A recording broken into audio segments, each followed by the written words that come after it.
Gracias por continuar junto a nosotros en República. Seguimos platicando del tema de la vivienda. Hablamos del déficit habitacional y cuáles son las proyecciones de política pública en materia de vivienda. Y es un gusto para mí recibir a Verónica Montes, directora general de Techo El Salvador. Y también saludamos cordialmente a Ernesto Tovar, director ejecutivo de Hábitat El Salvador. Buenos días, bienvenidos a República. Bienvenida, Verónica, buenos días. Muchas gracias. Gracias por tomar la invitación, Ernesto, gracias por estar con nosotros. No, muchas gracias, Carlos, gracias a Canal 33 por esta invitación. Un saludo a todos los televidentes de tu programa y un saludo también a todas las madres que hoy celebramos en nuestro país el Día de la Madre. Muchas gracias por la invitación. Gracias a usted por estar acá y por platicar con nosotros sobre este tema. Empecemos un poco, Verónica, con esto. Un poco, ¿cuál es la primera reacción para Techo, que trabaja en materia de vivienda en diferentes lugares del territorio? Esta decisión que tomó el presidente electo Nayib Bukele de nombrar a Michelle Sol como la próxima ministra de Vivienda, porque se va a crear una cartera en el órgano ejecutivo denominado Ministerio de Vivienda. ¿Cuál es una reacción inicial que tiene Techo sobre esta decisión? Bueno, realmente presenta muchos retos, ¿verdad? La primera noticia de la conformación del Ministerio de Vivienda y la adición de Fonavipo, ¿verdad? Lo vemos muy positivamente, creemos que habla también de los esfuerzos de priorización y de poner en agenda la vivienda al centro del desarrollo humano de los asentamientos, ¿verdad? Escuchábamos un poco anterior a la presentación de la ministra, también el cómo este ministerio va a tener un enfoque de vivienda social, ¿verdad?, orientado a la población en mayor situación de vulnerabilidad, lo cual es bastante positivo, ¿verdad? Y pues vemos muy positivos también la perspectiva de apertura, de organización y participación con organizaciones de la sociedad civil, precisamente. Tal cual lo retoma la Política Nacional de Vivienda, que ha sido un proceso amplio, muy debatido, muy consultivo y con perspectiva de mediano y largo plazo. Creemos que ese debería ser una de las prioridades del gobierno entrante, retomando la Política Nacional de Vivienda y manteniendo esos mecanismos de participación activa y propositiva desde las organizaciones de la sociedad civil, las municipalidades, las instituciones de gobierno y los diferentes actores, ¿verdad? Cuando hablamos de participación de las organizaciones de la sociedad civil, también entraríamos en todas las organizaciones que estamos trabajando desde la base comunitaria y de la sociedad civil, desde el terreno, para potenciar los procesos que se vengan a proponer. Bueno, uno de los aspectos aquí, ya lo menciona Verónica, Ernesto, es el mecanismo con el cual se va a construir este Ministerio de Vivienda. Se lo consultábamos un poco a la alcaldesa de Nuevo Cucatlán, y que asumirá en próximos días como titular en esta institución, es cómo se va a lograr esta fusión entre Fonavipo con la dirección o la sección de vivienda del Viceministerio de Vivienda y Desarrollo Urbano actualmente, porque además de que tiene un primer reto legislativo, pero también es cómo lograr fusionar instituciones con ritmos, lógicas, presupuestos y personas diferentes. Entonces, ¿qué implica este reto? Bueno, creemos que hay un reto, para empezar, un reto desde la figura legal de cómo se va a hacer esta fusión. Generar esta fusión va a implicar un análisis de la figura legal que esto implica. Creemos también que implica definir el nuevo rol del nuevo Ministerio de Vivienda, como los roles de las instituciones anteriores que ahora se van a funcionar en un nuevo Ministerio de Vivienda, ahora van a responder a un rol distinto, a un rol más estratégico, en el tema de vivienda, en el actuar de vivienda dentro de la estrategia de país, ¿verdad?, de la estrategia de vivienda de país. Entonces creemos que este movimiento lo vemos muy positivo, creemos que le va a dar un carácter estratégico desde la perspectiva del gobierno a cómo se debe de atender la necesidad de vivienda en el país, y como ya lo mencionaba Verónica, estar conscientes de que representa un reto no solo para el gobierno, sino para todos los actores que trabajamos en el sector vivienda, de cómo podemos contribuir a que la nueva estrategia de trabajo del nuevo gobierno en el tema de vivienda sea una estrategia que incorpore las experiencias, las buenas experiencias del gobierno saliente y también de los actores que hemos estado trabajando alrededor del tema de vivienda. Y como bien lo mencionaba Verónica, un instrumento clave para el nuevo gobierno es retomar la Política Nacional de Vivienda que quedó ya propuesta y que puede servir como instrumento clave en la nueva gestión de vivienda, de la nueva cartera de vivienda en nuestro país. Bueno, uno de los asuntos problemáticos acá, y podemos ir profundizando ya en los temas y escucharles, Verónica y Ernesto, es el tema del déficit habitacional. Probablemente es uno de los primeros elementos que salen acá, el déficit cuantitativo y cualitativo. Uno de los elementos, y parece ser que es uno de los retos, y me gustaría escucharles sobre esto, Ernesto, luego voy con Verónica, es los datos precisos sobre esto, porque hay diferentes informes, están los datos del censo, está los que presentó ONU Habitat, los que tiene Habitat también a disposición, PNUD, es decir, se han presentado una serie de datos sobre este punto, pero la claridad de tener esta información precisa, porque en función de esos datos se pueden estimar acciones de política pública más puntuales. Parece ser que ese es un primer reto, tener claridad de cuántas son las necesidades de vivienda, cuántas familias necesitan vivienda y cuántas viviendas necesitan construirse de calidad o reconstruirse con insumos y elementos de calidad. Por supuesto, Carlos, creemos que cuantificar el déficit de vivienda es clave para poder definir una estrategia de trabajo clara en vivienda, para poder saber a qué le vamos a apostar en este nuevo periodo, cuál va a ser las metas que queremos lograr en el tema de vivienda en este nuevo periodo, y eso no lo podemos hacer si no están actualizadas las cifras del déficit habitacional. Hay, por ejemplo, cifras que nos dio el Censo de Vivienda de 2007, pero que a estas alturas son cifras que se deben de actualizar. Nosotros en Hábitat para la Humanidad hicimos un estudio sobre la situación de vivienda en Centroamérica en conjunto con INCAE, y en este estudio nos arrojó una cifra de 1,5 millones como déficit habitacional de vivienda en el país. Esto incluye tanto el déficit cualitativo como el déficit cuantitativo, pero digamos que fue un estudio que surge de una iniciativa, de una necesidad de que organizaciones sociales como nosotros debemos de disponer de instrumentos actualizados que cuantifiquen el déficit habitacional por segmentos de población, por región, por departamentos, por municipio, y eso definitivamente nos va a dar claridad de cómo abordar el tema de vivienda desde las diferentes capacidades de las instituciones, no solo del gobierno central, sino de los municipios, como lo mencionaba la nueva ministra de Vivienda, sino también de las organizaciones que estamos contribuyendo en diferentes niveles del sector vivienda. Pero sí, definitivamente, esa es una prioridad, actualizar la información, las cifras que puedan cuantificar el déficit habitacional de nuestro país. Y esos datos, entonces, la precisión de esos datos, Verónica, resultan relevantes también en contraste con lo que se vive en los territorios, que es parte también de las tareas que hace Techo, va a diferentes lugares y zonas, sabe las condiciones de vida de poblaciones a nivel rural y también en zonas urbanas que hay exclusión, pero el punto es por qué es necesario tener estas cifras actualizadas y contrastarlas con lo que pasa en los terrenos. También no solo es el levantamiento estadístico de información, sino lo que ocurre realmente en distintos lugares del territorio. Perfecto, Carlos. Bueno, aprovecho mencionar que a inicio del año hicimos un esfuerzo conjunto también, ¿verdad? A propósito de el marco de la proyección y la implementación de la política de vivienda, que se divide en 3 etapas, ¿verdad? La más inmediata es la que la política plantea como de mediano plazo, que va en el periodo de 2019 a 2024, que coincide precisamente con el próximo periodo presidencial. Y nos pusimos a pensar, ¿verdad? Éramos 6 organizaciones, dentro de nuestras conversaciones si sumábamos los años, teníamos más de 100 años de experiencia de trabajo comunitario y con poblaciones en alta situación de vulnerabilidad. Y en ese momento planteamos 5 bosquejos, ¿verdad?, de aspectos fundamentales que creemos que se deben de abordar, y el primero precisamente tenía que ver con la pertinencia de la relevación de información vinculada al déficit habitacional y a la parte cualitativa y cuantitativa del déficit. Cualquiera de los datos que uno revise, ya sea del Censo Nacional de Población y Vivienda, de el BID, ¿verdad? Por ahí suelen ser bastante importantes, ¿verdad? Y hablamos de un déficit cualitativo, al menos para 2009, ¿verdad?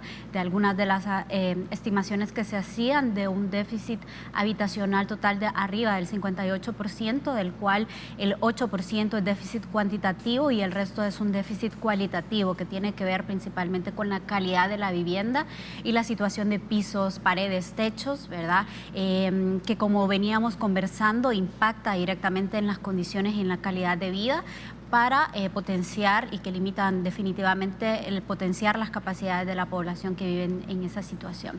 De estos datos, también como para mencionar un poco más de información, cerca del más del 78% de las familias que viven en esta situación de déficit habitacional son familias con el menor quintil de ingresos, ¿verdad? Sí.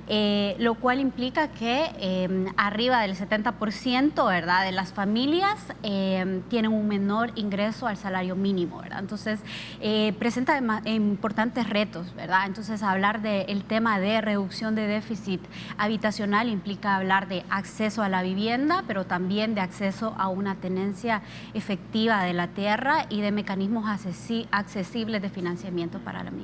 Tenemos que hacer la pausa, pero al regresar hablemos del financiamiento. Creo que este es un tema fundamental, lo tocamos un poco con Michelle Sol, pero ¿por qué es necesario tener alternativas viables de financiamiento para una vivienda digna, para tener oportunidades a nivel de hogar, pero en específico también la no exclusión en la ciudad, que es un aspecto clave de una política de vivienda y un aspecto urbanístico, no excluir a las personas, ya sea a nivel urbano o a nivel rural? Me gustaría que platiquemos un poco sobre eso y cuáles son las perspectivas de sus organizaciones. Regresamos en instantes.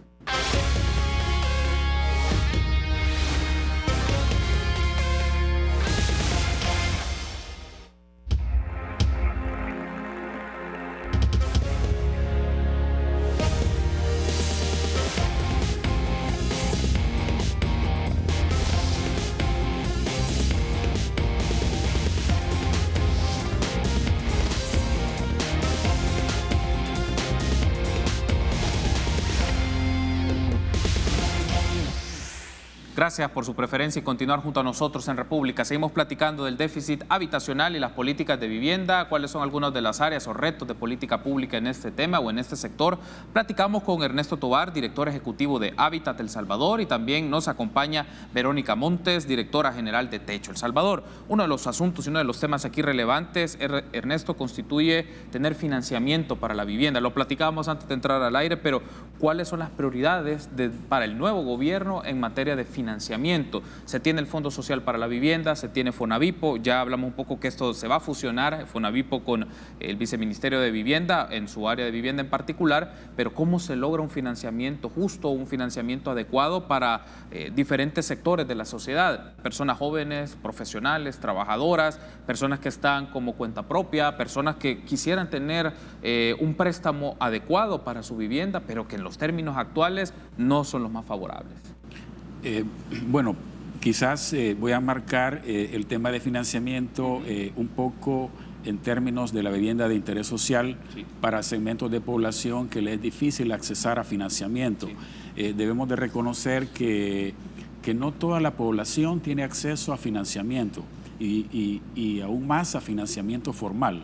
Entonces, es necesario establecer una estrategia diferente para aquellos segmentos de la población que no pueden pagar un crédito, no pueden pagar 50, 100 dólares, 200 dólares por una vivienda. Sí. Entonces, definitivamente, ese segmento de la población que no puede pagar una cuota porque sus ingresos familiares no le permiten, entonces definitivamente hay que pensar en un esquema de subsidio o de crédito subsidio para este segmento de la población. Creo que es uno de los principales retos del gobierno central, cómo establecer una política de vivienda que incluya un esquema de subsidio o un esquema mixto de crédito y subsidio. Son programas que en Hábitat para la Humanidad estamos usando para llegar a segmentos de población en donde las familias no pueden pagar un crédito completo. Entonces, la accesibilidad de la vivienda por la vía del financiamiento se vuelve un aspecto crítico, un aspecto clave para el nuevo Ministerio de Gobierno, de Vivienda, porque creemos que para el resto de de la población, sector medio, clase media baja, media alta. Ya hay un esquema de mercado que le permite tener acceso a financiamiento a través de la banca formal, a través de otros mecanismos de financiamiento como el Fondo Social para la Vivienda, que hay líneas de crédito disponibles para financiar la vivienda de largo plazo. Entonces, sí creemos que hay que pensar en cómo hacer más accesible el financiamiento para los segmentos de la población más pobre. Y aquí también quiero mencionar el esquema de financiamiento que tiene que ver con las microfinanzas.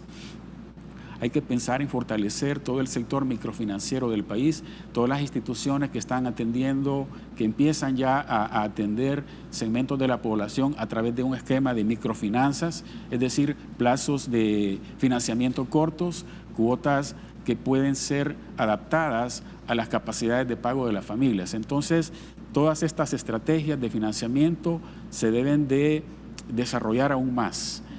Creemos que el país está entrando en una evolución de financiamiento bastante interesante y creemos que se pueden desarrollar aún más. Hay una red de microfinanzas, ASOMI, por ejemplo, que es una red que aglutina a las microfinancieras más importantes del país, en donde se está buscando estrategias para poder llegar a tener más cobertura en cuanto a población a través de este esquema de microfinanzas. Entonces creemos que es una excelente alternativa para atender los segmentos de población más pobre. Pero definitivamente debemos de tener claridad que hay una gran cantidad de la población que vive en condiciones inadecuadas y no puede pagar una vivienda. Entonces, a este segmento hay que ponerle atención y definir una estrategia que tenga que ver con subsidio a la vivienda. ¿Cuál es la perspectiva en este caso respecto a techo? Nos menciona Ernesto que para Hábitat resultaría importante establecer un esquema de subsidios para facilitar los ingresos o el financiamiento de vivienda popular en particular. Para techo, ¿considera que esta es una alternativa o se puede ampliar un poco el esquema de créditos, ofertas de créditos a buenas tasas de interés? Por el tema es una tasa de interés favorable que no resulte muy justa para las personas y que casi que todos sus ingresos se van solo para pagar esto y tiene otros compromisos que asumir. Entonces, ¿cómo ve Techo este tema del financiamiento para la vivienda? Sí, en definitiva, el tema del financiamiento es un reto amplio que creemos que debería de ser abordado desde una perspectiva estructural, institucional y gubernamental, en donde sean las instituciones del gobierno quienes garanticen estos mecanismos adecuados de acceso a la vivienda, ¿verdad? Tenemos experiencias exitosas dentro del país, ¿verdad?, de acceso a créditos preferenciales mediante modelos de microfinanciamiento, como mencionaba Ernesto, pero también de modelos cooperativistas que se están implementando ya en varias zonas del país, en el centro histórico, ¿verdad? Hay varias buenas experiencias que con nuestros compañeros y colegas de Fundasal hemos conocido de primera mano también del modelo cooperativista. Realmente nosotros hemos trabajado con amplia cantidad de familias, ¿verdad? Más de 3.000 familias mediante el modelo de vivienda de emergencia de techo en el país en los 18 años donde hemos trabajado, y realmente nos hemos dado cuenta que a pesar de trabajar con el sector de más bajos ingresos y mayor situaciones de precariedad en sus ingresos, las familias sí participan en el financiamiento de la vivienda, ¿verdad?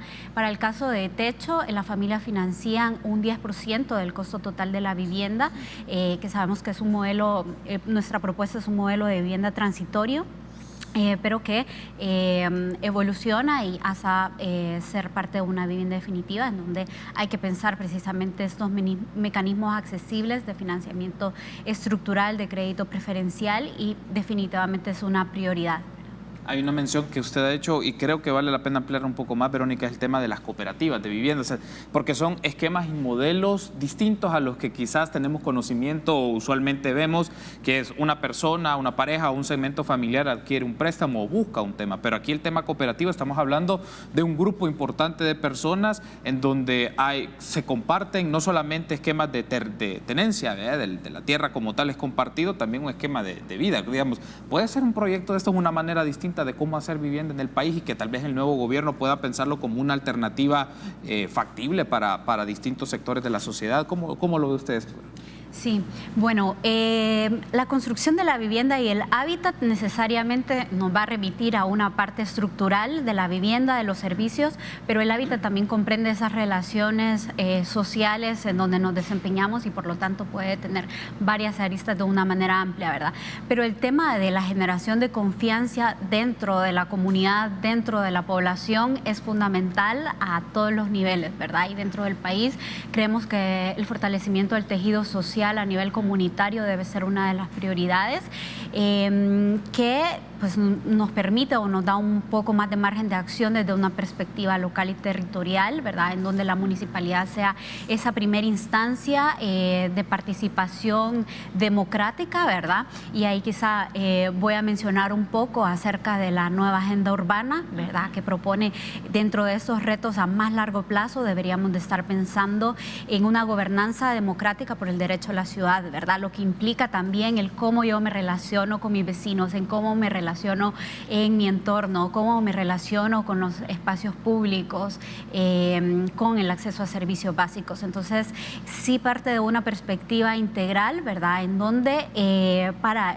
los sectores de más bajos ingresos puede ser una alternativa y definitivamente hay casos exitosos ya implementándose que vale la pena conocer y replicar en otros espacios. Ernesto, ¿usted considera que estas modalidades, estos proyectos de cooperativas de vivienda pueden ser una alternativa que puede ir tomando cada vez más fuerza o pueden constituirse en una opción, además del tema de los subsidios, de los microcréditos y estas alternativas también financieras a nivel familiar, pero también una noción de cooperativa que incorpora varias familias en donde hay de manera compartida el tema de la tenencia de la tierra, del tema del hogar, pero también de otros compromisos que se adquieren en la comunidad? ¿Usted considera que puede ser factible, se vuelve una opción viable para los próximos años?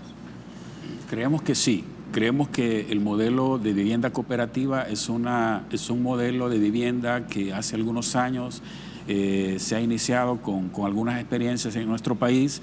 Es un modelo de vivienda que ha funcionado en otros países de Latinoamérica como Uruguay, Paraguay, donde son programas exitosos de vivienda. Para nosotros es un programa de vivienda, es un modelo de vivienda relativamente nuevo que Fundasal comenzó a darle impulso a este programa de vivienda y que ahora se está viendo como una opción para algunos sectores de la población. Se han iniciado algunos proyectos ya en el centro histórico bajo esta modalidad. Creemos que este modelo de vivienda requiere un comportamiento diferente de las familias que van a habitar en los complejos urbanos. Requiere unas relaciones diferentes, como lo mencionaba Verónica, requiere unos mecanismos de responsabilidad también diferentes, porque se ve la vivienda como en propiedad colectiva, sí. No es propiedad individual, sino que es una propiedad colectiva donde todos los que participan de cada comunidad tienen unas responsabilidades colectivas y digamos que hay una administración bajo un modelo, un esquema relativamente diferente que implica una manera diferente de ver la vivienda. Pero definitivamente creemos que es un modelo que puede crecer en el país, que le debemos de dar más impulso y debemos de seguirlo promoviendo, porque es un programa que perfectamente puede resolver el déficit de vivienda, puede impactar en el déficit de vivienda y creemos que hay otros programas, el resto de programas de vivienda deben de mantenerse. Es decir, el país debe tener una gama de programas de vivienda que deben ser complementarios, dependiendo los segmentos de población a los que se quieren dirigir. Muy bien, tengo que hacer la pausa. Al regresar en el último segmento, escucharles un poco de la evaluación que harían en términos generales de la gestión gubernamental que está por finalizar el próximo 1 de junio, ¿no? Entonces, a escucharles un poco qué evalúan, elementos que se hicieron favorables, aspectos desfavorables de esta gestión del presidente Salvador Sánchez Serén en materia de vivienda y hábitat. Regresamos.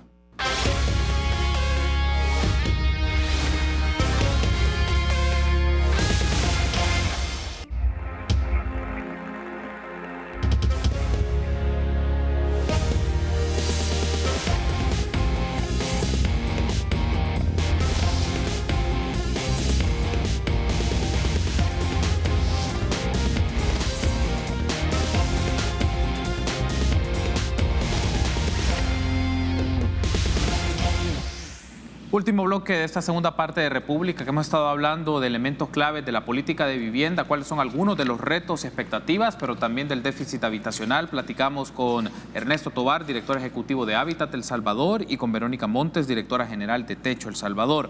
Hablemos un poco en este último segmento, Verónica, de la evaluación que ustedes hacen como organización de la gestión que está por finalizar del presidente Salvador Sánchez Serén en materia de vivienda. ¿Qué elementos consideran ustedes como aquellos los más significativos que se pudieron desarrollar en materia de vivienda y aquellos que quedaron, no se concluyeron o no se lograron resultados? Perfecto. Creemos que el mayor logro es actualmente tener y contar con una política de vivienda construida de una manera participativa y marcar esa pauta para el involucramiento de diferentes sectores en la construcción de la misma, ¿verdad? Fue un proceso amplio, muy debatido, en donde todos pudimos participar, aportar. Estaba mirando las organizaciones y organismos e instituciones de gobierno, espacios comunitarios de los cuales se hicieron consultas, y creo que eso es uno de los mayores aportes que se deja al momento. Dentro de los principales retos está esa concepción integral de vivienda con los propios retos que comprende la construcción de la vivienda. Resaltaría principalmente el tema de acceso a la tenencia de la tierra, mecanismos estructurales para el financiamiento, pero también esa visión integral del hábitat y de cómo nos proyectamos a más largo plazo, ¿verdad? Dentro de la política de vivienda misma, dentro de los congresos internacionales, eventos internacionales de políticas públicas en relación a vivienda, estamos hablando de la Agenda 2030, ¿verdad?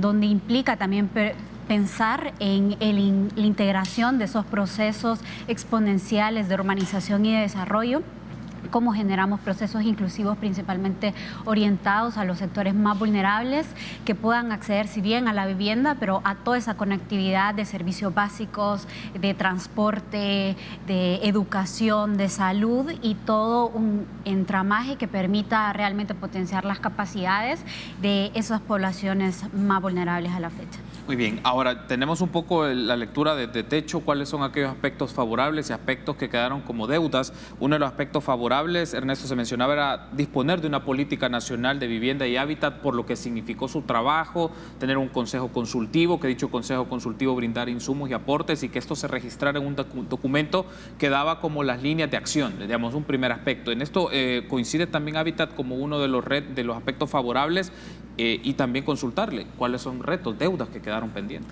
Sí, bueno, como Hábitat para la Humanidad coincidimos en que el actual gobierno hizo un muy buen ejercicio en conformar el Consejo Consultivo de Vivienda. Fue uno de sus principales logros haber conformado un consejo que estuviera integrado por, yo diría, la mayoría de los actores claves del sector vivienda, incluyendo la academia, las asociaciones de profesionales de la ingeniería y la arquitectura, la Cámara Salvadoreña de la Industria de la Construcción, las organizaciones no gubernamentales como nosotros.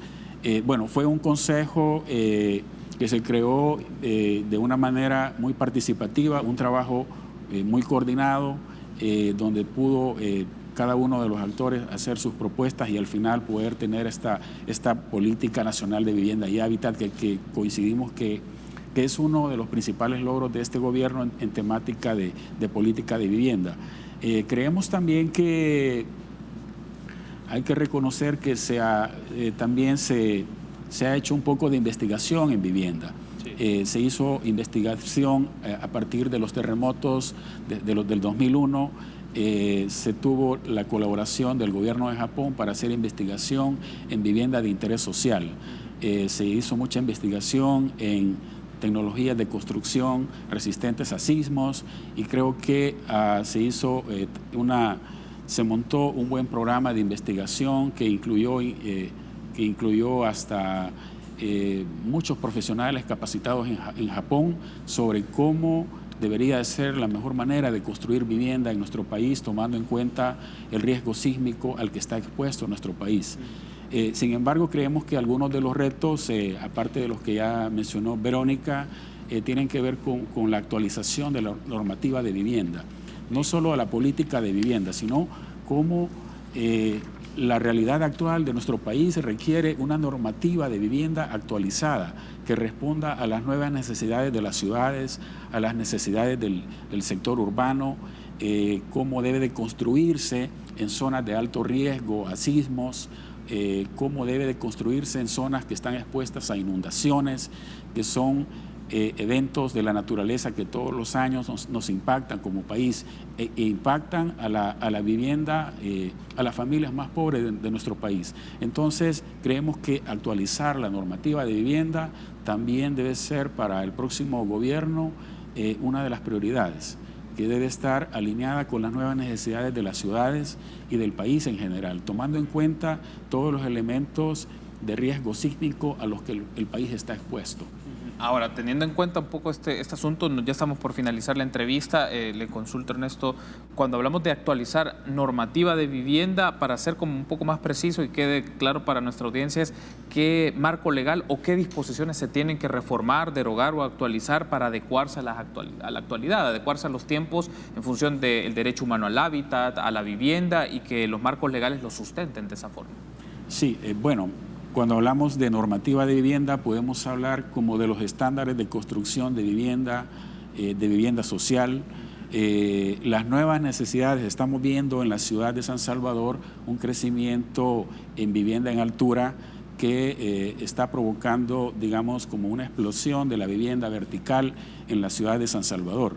Entonces, cómo todas estas edificaciones también se están diseñando de acuerdo a estándares de construcción sismos resistentes, es decir, cómo el país también se actualiza en normativa que le permita construir vivienda que cumpla con estándares de diseño, no solo de diseño, sino también de construcción, que permita tener, digamos, unos estándares adecuados de seguridad ante eventos sísmicos. Pero por otra parte, también en cuanto a la calidad de la vivienda, en cuanto al mismo diseño de las viviendas que respondan a las nuevas necesidades de la población. Tú mencionabas al inicio de la entrevista que la población ahora es diversa. Los jóvenes ahora tienen hábitos diferentes que los jóvenes de nuestra época. Entonces requieren un tipo de vivienda quizá diferente al que hacíamos hace 15, 20 años. Entonces, las necesidades de la población están cambiando y ahora con mucha más rapidez. Entonces creemos que la política, la normativa sobre cómo diseñar vivienda, cómo construir vivienda, cómo deben de ser ahora los complejos urbanos de vivienda, eso debe estar actualizado en normativas que, en este caso, el nuevo Ministerio de Vivienda debe ser como el líder que impulse dentro de su política de vivienda una actualización de la normativa que tenga que ver con nuevos estándares de construcción en nuestro país. Cerraría entonces, Verónica, con esto es cómo se logra, cómo se construye y se implementa una filosofía de inclusión en la ciudad, porque a veces solo pensamos en más edificios, más espacios de apartamentos, centros comerciales, pero ¿dónde quedamos nosotros en este entorno para vivir? Entonces, ¿cómo también este esquema, porque usted lo mencionaba, de construir la cohesión social y una filosofía distinta en el espacio de la vida, en el espacio de vida en la ciudad? Sí, bueno, uno de los aspectos que creemos que debe ser fundamental es ese trabajo desde el territorio, desde la comunidad, debe venir con un enfoque de gobernanza democrática, en donde la prioridad sea construir realmente el acceso a la vivienda y el hábitat como un derecho, ¿verdad? En donde sin importar estratos demográficos, sociales, económicos, indistintamente todos podamos garantizar ese acceso a la vivienda. Y yo creo que el gran reto está en cómo transformamos prioridad de el trabajo con los asentamientos humanos precarios para transformarlos en asentamientos humanos productivos, vinculados, incluyentes a los procesos de urbanización y desarrollo que estamos viendo en las ciudades, desde una participación cercana municipal y con suficiente respaldo y mecanismos institucionales que nos permitan garantizar el derecho a la vivienda y el hábitat. Muy bien, quiero darle las gracias por haberme acompañado. Ha sido un gusto, Verónica, Ernesto, gracias por habernos acompañado en este espacio espacio de entrevista y la invitación está hecha para que le demos seguimiento al tema de vivienda, las políticas de vivienda y los proyectos que empiece a implementar la nueva gestión que asumirá en próximos días. Gracias, Ernesto, por haber estado con nosotros. Muchas gracias, Carlos. Gracias a tu programa, a Canal 33. Un saludo a toda la población que estuvo presente en este programa. Es un tema clave para nuestro país y estamos seguros de que El Salvador tiene muy buenas oportunidades para construir un país donde todos podamos vivir en un lugar adecuado.